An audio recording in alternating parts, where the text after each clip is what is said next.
Tulime Kristiine linnaosa valitsuse meeskonnaga siia Lasnamäele, Punane tänav 48A appi mittetulundusühingule Toidupank, kes igapäevaselt teeb väga olulist tööd. Nimelt nad aitavad neid inimesi, kelle elujärg ei ole nii hästi läinud ja kes saavad igapäevaselt toidupakke. Kristiines iga-aastaselt keskmiselt 250 inimest saab selle abi.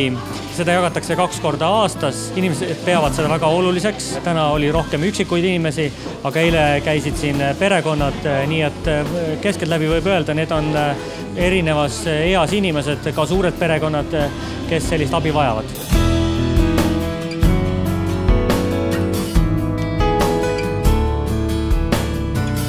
Kõik inimesed, kes saavad toimetulekutoetus kas januari või veebruarikuu või august ja september. Kõik, kes saavad omavalitsuste sotsiaaltoetus, automaatselt need inimesed saavad seda toidupakku.